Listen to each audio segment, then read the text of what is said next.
심우정, 명태균 수사 때 윤석열 대통령실과 24분 비화폰 통화.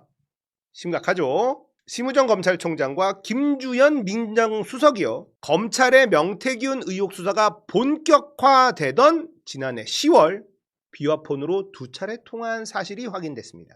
두 사람의 통화 6일 뒤에 검찰은요.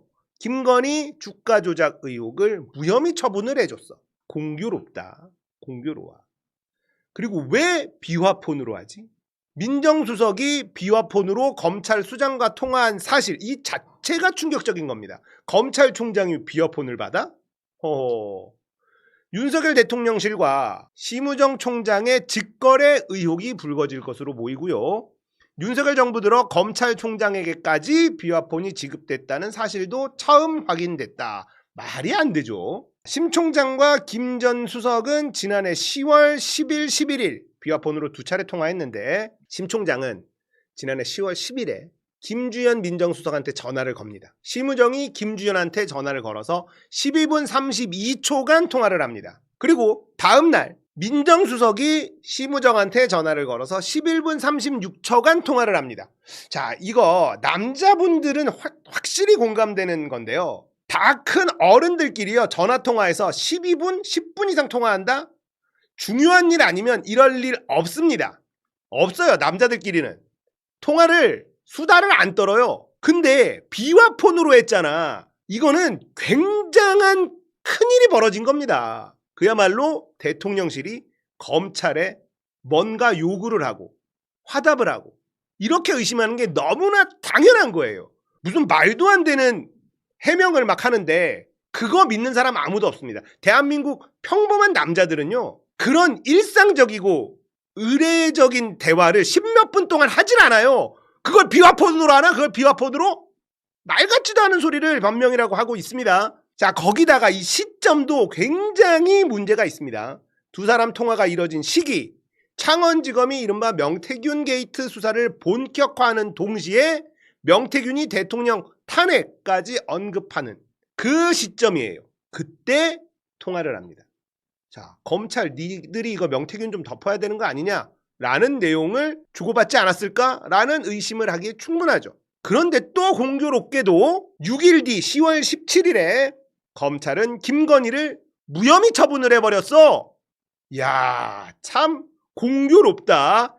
이 바닥에 우연은 없어요. 이 바닥에. 윤석열 정부 이전 검찰총장으로 일했던 한 법조인은 검찰총장 업무를 하면서 비화폰을 지급받은 적이 없다. 그리고 한 전직 고검장은요. 두 사람의 비화폰 통화가 외부에서 오해할 수 있는 소지를 제공한 것이라 그 자체로 부적절한 측면이 있다. 통화 시간이 짧지 않다. 단순 안부보다는 현안에 대한 이야기를 나눴을 가능성이 커 보인다. 구체적인 사건과 관련한 대화를 나눴다면 큰 문제가 될 수 있다. 자, 지금 법에요. 검찰청법이라는 게 있습니다. 검찰청법. 법무부 장관이 검찰총장을 지휘 감독할 수 있도록 규정해놨습니다. 왜 그렇겠어? 대통령이 검찰한테 직접 개입하지 마라. 직거래를 차단해 놓은 거예요. 그런데 민정수석이 비화폰을 검찰총장한테 주고 통화를 해? 이런 생양아치가 있나? 윤석열 정부에서는 대통령실 수석, 부처 장관들한테 비화폰을 광범위하게 지급을 했다. 그리고 검찰총장한테 처음 비화폰이 지급됐다. 일반적인 통화, 일상적인 안부 묻는 것 이런 걸로 비화폰으로 통화를 왜 합니까? 말이 안 되죠. 사용할 이유가 없죠. 한 전직 검사장은 검찰총장에게 비화폰이 지급됐다는 사실조차 몰랐다. 검찰총장과 민정수석이 비화폰으로 연락을 주고받은 것 자체가 의심스럽다. 문제가 심각하죠. 윤석열이 비상계엄을 구상하면서 비화폰을 지급한 것 아니냐 이런 의혹이 나올 수밖에 없는 겁니다. 심우정이 절대 빠져나갈 수 없습니다. 이 인간은 인천지검장 때 세관 마약 그 연루 사건 덮어주고 검찰총장이 됐다는 의혹이 있어요. 이 마약 사건은요. 김건희 패밀리 사업일 가능성이 매우 높다라는 게 학계의 청설입니다. 김건희한테 눈도장을 찍은 것 아니냐 이걸 덮어주면서 김건희한테 눈도장을 찍고 검찰총장까지 쫙 올라간 것 아니냐, 이런 생각을 하는 건 매우 합리적 추론입니다. 자, 그렇게 검찰총장까지 왔다면 내란이라는 중차대한 사건에서 무관할 수 있었을까? 자, 이런 생각을 할 수 있죠. 김건희는 내란을 전혀 몰랐다, 이 말 믿는 사람이 있어요? 그럴 리가 없다라는 것 아닙니까? 김건희는 차기 대통령이 되려고 했고 실제 힐건희 프로젝트가 가동됐다라는 말까지 나오고 있습니다. 그리고 마포대교에서 경찰들 데리고 지시하는 거, 이런 것들이 다 김건희 차기 대통령, 이 프로젝트의 일환이다라는 겁니다. 근데 김건희가 선거에 나와서 대통령 될 수 있어요? 안 되죠. 그러면 어떻게 해야 돼? 계엄을 해서 군정을 하고 법을 바꾸고 국회를 갈아엎고 이걸 해야 되잖아. 그런데 김건희가 내란에 아예 관여를 안 했고 나도 전혀 몰랐다? 말이 됩니까? 윤석열은 장림무사, 김건희는 안진뱅이 주술사, 뭐 이런 얘기가 괜히 나온 게 아니에요. 김건희가 그렇게 중요한, 목숨 걸고 해야 되는 이 계엄, 내란을 전혀 몰랐다? 있을 수 없는 얘기다. 계엄 전에 분위기를 다시 한번 짚어봅시다. 돌이켜 생각해보면 윤석열 육성이 터집니다. 그 말이 맞네? 예, 윤석열 육성이 터졌어요. 이걸로 사실은 이 정권은 무너졌어야 되는 겁니다. 대통령이 직접 공천에 개입을 했다라는 육성 녹음 파일이 터졌어요. 이거는 빼박 증거입니다. 이걸로 이 정권은 그냥 무너졌어야 돼요. 자, 그 다음에 명태균 게이트가 터집니다. 명태균 입에서 윤석열 탄핵까지 나옵니다. 그리고 며칠 뒤에 계엄이 일어나요. 이걸 윤석열이 김건희 몰래 기획했다는 걸 믿는 사람이 누가 있습니까?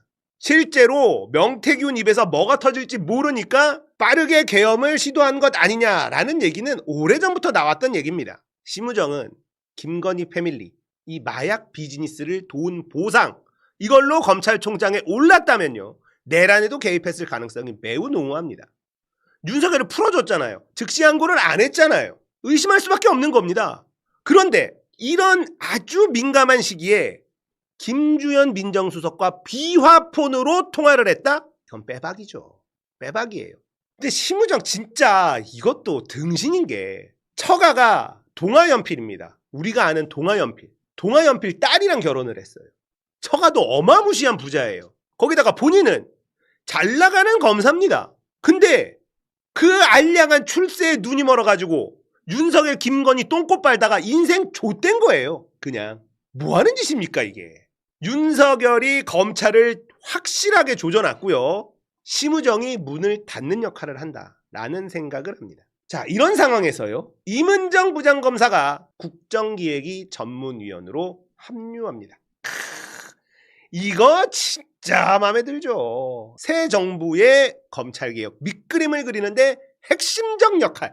야, 검찰개혁, 이거 검찰의 뿌락지들이 막 대통령실로 들어가고 이러면 어떡하지 했는데 임은정 검사가 대통령실에 딱 들어가. 그 어떤 장난질도 불가능해졌다. 야, 검찰개혁 이제 확실해졌죠. 굉장히 든든하죠. 검찰개혁 확실하게 조져놓겠죠. 아마도 임은정 검사가 이번에 국민추천, 여기에 차기 검찰총장, 이제 공소청장에 지금 제일 많이 추천되지 않았을까, 이런 생각이 듭니다. 그래서 이번에 일단 국정기획위에 들어가서 이재명 대통령 바로 옆에서 일을 하게 되는 일이 생겼다. 든든하죠. 이제 변수는 점점점 사라지고 있습니다. 검찰개혁은 이제는 선택이 아니에요. 앞으로 당연히 일어날 일. 이재명 정부 6개월 안에 모든 걸 해치워야 된다. 그런데 심우정이 저짓거리를 하는 것들이 다 뽀록나고 있으니까 이제는 속도 내서 다 조져놔야죠. 그리고 개인적인 바람은 윤석열 패밀리들이 했었던 이 수사들 싹 다 전수조사해야 된다. 그리고 억울한 사람들 다 명예회복 시켜주고 윤석열 평생 감옥 내지는 그냥 사형 조져놔야 돼. 이걸 역사에 기록해 놔야 됩니다. 심우정 비화폰 통화, 이건 절대 그냥 넘어가서는 안 되는 일이다.